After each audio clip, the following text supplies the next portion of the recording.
The National Electrical Code, or NEC, states that rigid metal conduit, often abbreviated as RMC, and intermediate metal conduit, often abbreviated as IMC, can have a maximum of 360 degrees of bends between any 2 points of support. This means that each 90-degree bend counts as 90 degrees towards the total. Regarding sweeps or bends in underground cable, the NEC does not specify a specific bend radius or number of bends allowed between manholes for low-voltage cable. However, the code requires that the cable be installed in a manner that protects it from damage and ensures proper operation. NEC Article 300.34 states that conductors shall be routed so as to avoid damage from sharp bends. It does not specifically prohibit opposing bends, but it is generally not considered good practice because it can create stress on the cable and increase the risk of damage. When installing low-voltage cable underground, it is important to consider several factors. Firstly, cable length is a consideration. The longer the cable, the greater the risk of damage from bends. Secondly, cable type must be considered. Some cables are more flexible than others and can withstand more bends without damage. Thirdly, soil conditions must be evaluated. Bends in cable can be more susceptible to damage from soil movement or moisture. The weight of the cable and any other equipment installed in a conduit can affect the allowable number of bends. It is always best to consult with the cable manufacturer for specific recommendations on bend radius and the maximum number of bends allowed. To elaborate further on the considerations for installing low-voltage cables underground, it's essential to delve into each aspect in more detail. Let's begin with cable length. When dealing with longer cable runs, the cumulative effect of even gradual bends can introduce significant stress on the cable. This stress can lead to insulation breakdown, conductor fatigue, and ultimately premature failure of the cable. Therefore, it's prudent to minimize the number of bends and ensure that bends are gradual and within the cable manufacturer's specified bend radius. The bend radius is the minimum radius that a cable can be bent without damaging it. This specification is crucial for maintaining the cable's electrical and mechanical integrity. Exceeding the recommended bend radius can cause the cable's internal structure to deform, leading to reduced performance and potential safety hazards. Cable manufacturers typically provide detailed specifications on the minimum bend radius for their products, taking into account factors such as cable construction, materials, and intended application. Now, consider cable type. Different cable types have varying degrees of flexibility and resistance to bending stress. For instance, cables with stranded conductors are generally more flexible than those with solid conductors. Similarly, cables with more robust insulation materials can better withstand the stresses associated with bending. When selecting a cable for underground installation, it's essential to choose one that is specifically designed for the application and that has adequate flexibility to accommodate the required bends without exceeding its bend radius. The NEC provides guidelines on cable types suitable for various applications, including underground installations. These guidelines take into account factors such as voltage rating, insulation type, and environmental conditions. It's crucial to adhere to these guidelines to ensure the safety and reliability of the electrical system. Additionally, the type of conduit used can influence the allowable number of bends and the ease of installation. Rigid metal conduit, or RMC, and intermediate metal conduit, or IMC, offer excellent mechanical protection for cables, but they can be more challenging to bend than other types of conduit, such as electrical metallic tubing, or INT. When using RMC or IMC, it's important to use appropriate bending tools and techniques to avoid damaging the conduit or the cable inside. Let's discuss soil conditions. The soil surrounding underground cables can exert significant pressure on the cable, especially when the soil is compacted or contains rocks or other abrasive materials. This pressure can exacerbate the stress caused by bends in the cable, increasing the risk of damage. Furthermore, soil moisture can corrode the cable's insulation and conductors, leading to electrical faults and safety hazards. To mitigate these risks, it's essential to properly prepare the trench before laying the cable. This may involve removing rocks and debris, compacting the soil, and providing adequate drainage to prevent water from accumulating around the cable. Additionally, it's advisable to use a cable that is specifically designed for direct burial, meaning that it has a robust outer jacket that can withstand the harsh underground environment.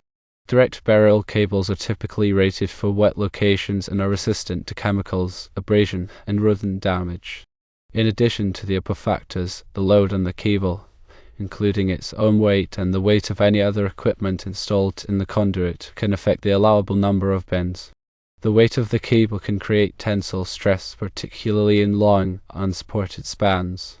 This stress can be compounded by bends in the cable, leading to increased risk of damage. To minimize this risk, it's essential to provide adequate support for the cable at regular intervals. The NEC specifies the maximum spacing between supports for various types of cable and conduit. These spacing requirements are designed to prevent excessive sag and stress on the cable. Finally, it's crucial to consult with the cable manufacturer for specific recommendations on bend radius and the maximum number of bends allowed.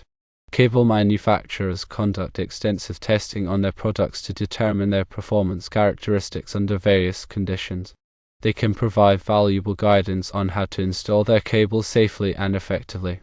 In addition to providing bend radius specifications, cable manufacturers may also offer recommendations on the type of conduit to use, the depth of burial, and other installation considerations.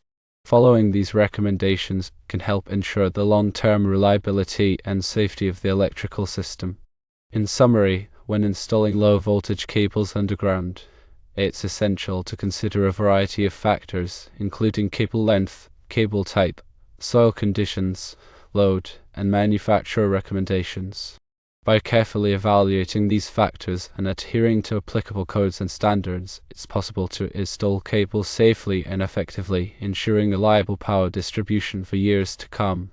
Furthermore, it's important to understand the implications of opposing bends in the conduit system. While the NEC does not explicitly prohibit opposing bends, they are generally discouraged due to the potential for creating stress points in the cable. When a cable is forced to bend in opposite directions over a short distance, it can lead to localized stress concentrations that can weaken the insulation and conductors. This is especially true for larger cables with thicker insulation, as they tend to be less flexible and more resistant to bending.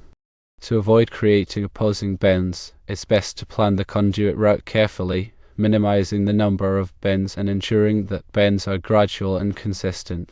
If opposing bends are unavoidable, it's important to use a cable with sufficient flexibility and to provide adequate support for the cable at the bend locations. This can help distribute the stress more evenly and reduce the risk of damage. Also, consider the use of pull boxes or junction boxes at strategic locations along the conduit route. These boxes provide access points for pulling the cable through the conduit and can help reduce the pulling tension required to install the cable. Reducing pulling tension is important because excessive tension can damage the cable's insulation and conductors. The NEC specifies the maximum pulling tension allowed for various types of cable. It's important to adhere to these limits to prevent damage to the cable during installation. In addition to reducing pulling tension, pull boxes and junction boxes can also serve as locations for making splices or terminations in the cable. However, it's important to ensure that any splices or terminations are made in accordance with the NEC and the cable manufacturer's instructions. Improper splices or terminations can create safety hazards and lead to system failures. When making splices or terminations in underground cables, it's essential to use waterproof connectors and sealing compounds to prevent moisture from entering the connection.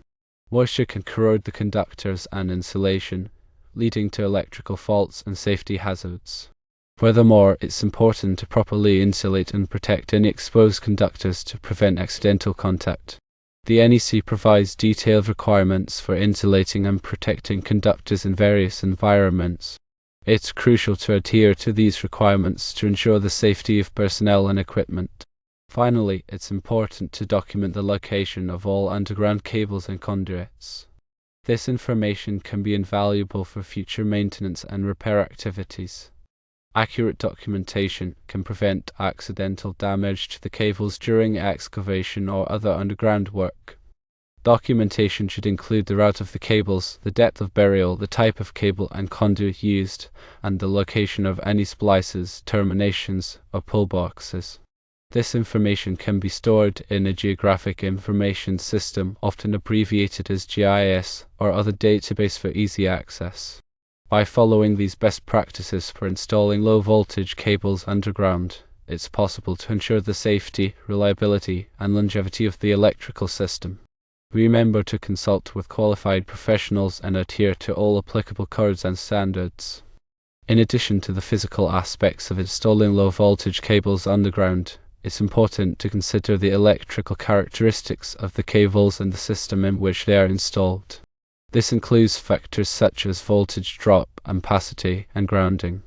Voltage drop is the reduction in voltage that occurs along the length of a cable due to its resistance. Excessive voltage drop can cause equipment to malfunction or operate inefficiently. The NEC specifies the maximum allowable voltage drop for various types of circuits. It's important to calculate the voltage drop for each circuit and to select cables that are large enough to keep the voltage drop within acceptable limits. The voltage drop is calculated based on the cable's resistance, the length of the cable, and the current flowing through the cable. The resistance of a cable depends on its material, size, and temperature. The NEC provides tables of cable resistance values for various types of cables. Ampacity is the maximum current that a cable can carry without overheating.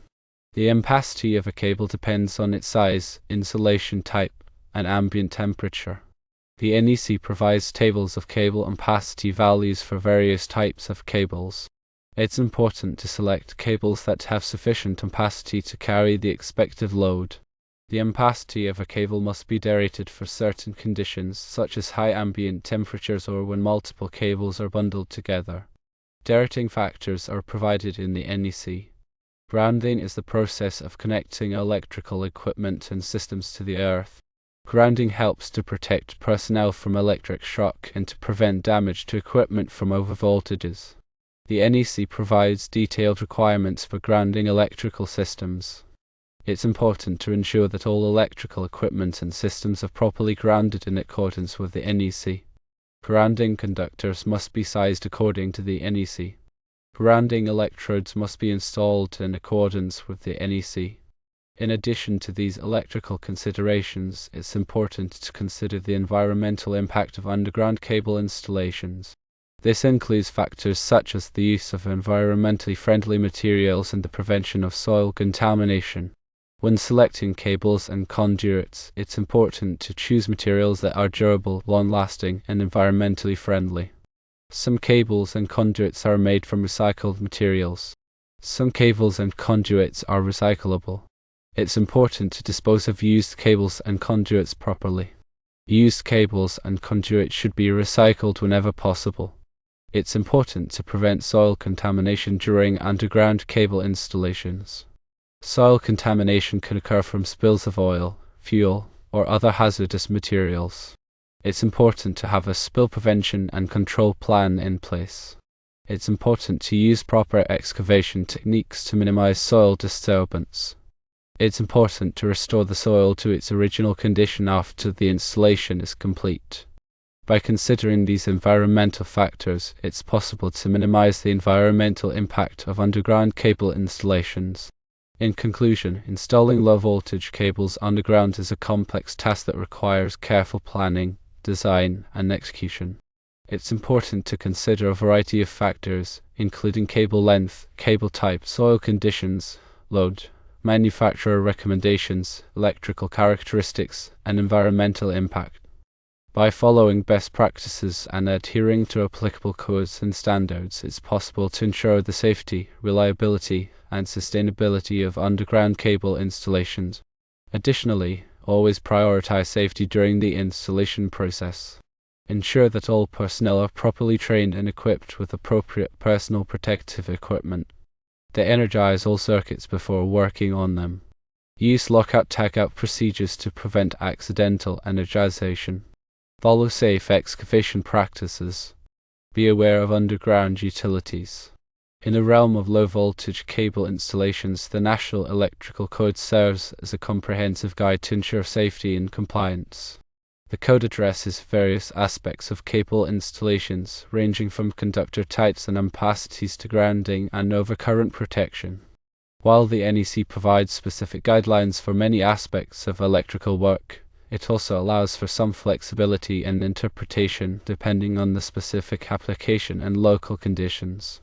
When dealing with underground low-voltage cable installations, it's crucial to consider the unique challenges and requirements of this environment. Unlike above-ground installations, underground cables are subject to a variety of environmental factors such as moisture, temperature variations, soil conditions, and the presence of corrosive substances. These factors can significantly impact the performance and longevity of the cables, and therefore, it's essential to take them into account during the design and installation process. One of the key considerations for underground cable installations is the selection of appropriate cable types. The NEC specifies various types of cables that are suitable for underground use, depending on the voltage rating, insulation type, and environmental conditions. Direct burial cables, for example, are designed to be installed directly in the earth without requiring additional protection, such as conduit. These cables have a rugged outer jacket that provides resistance to moisture, abrasion, and chemical attack. Other types of cables, such as those installed in conduit, may not have the same level of protection and may require additional measures to prevent damage. In addition to cable type, it's also important to consider the ampacity of the cables. The ampacity is the maximum current that a cable can carry without overheating and is determined by the cable's size, insulation type, and ambient temperature. The NEC provides tables of ampacity values for various types of cables, and it's essential to select cables that have sufficient ampacity to carry the expected load.